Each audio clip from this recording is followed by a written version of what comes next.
السلام علیکم دوستو، میں ہوں ابو بکر اور آپ دیکھ رہے ہیں ابو بکر ٹی وی۔ جنگ یرموک حضرت عمر فاروق رضی اللہ تعالیٰ عنہ کے دور خلافت میں مسلمان اور رومیوں کے درمیان لڑی گئی تھی۔ اس جنگ میں دشمن کی تعداد مسلمانوں کے مقابلے میں 4 گنا زیادہ تھی۔ اس جنگ میں مسلمانوں کی قیادت ابو عبیدہ ابن الجراح کر رہے تھے۔ دونوں فوجوں میں شدید جنگ چھڑ گئی۔ رومیوں کے تیروں میں سورج چھپ جاتا تھا۔ اس جنگ میں بہت سے لوگ زخمی ہوئے، اسی لیے اس جنگ کا نام زخمیوں والی جنگ رکھ دیا گیا۔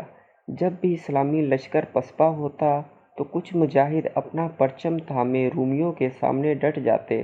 ان مجاہدین 2 بہادر بھائیوں میں امیر معاویہ اور یزید بن ابی سفیان تھے۔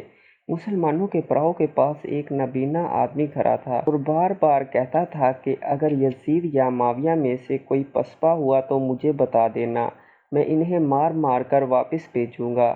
یہ شخص ابو سفیان تھے، جس کی دونوں آنکھیں جہاد میں شہید ہو گئی تھیں، لیکن وہ پھر بھی لشکر کے ساتھ آئے تھے اور پیچھے کھڑے تھے۔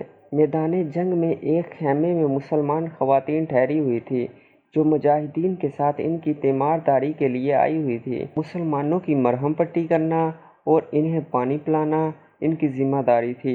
رومیوں نے ان کے خیمے پر حملہ کیا کیونکہ مجاہدین تو میدان جنگ میں لڑ رہے تھے۔ خواتین یہ دیکھ کر پریشان ہو گئیں اور آپس میں مشورہ کیا کہ ہمارے پاس ہتھیار نہیں ہیں تو کیا ہوا، ہمت سے کام لو اور ان خیموں کے کھونٹے نکال لو اور دشمن پر حملہ آور ہو جاؤ۔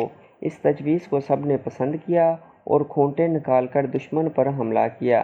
ان کا ہر وار دشمن کے لیے اللہ کا عذاب ثابت ہو رہا تھا۔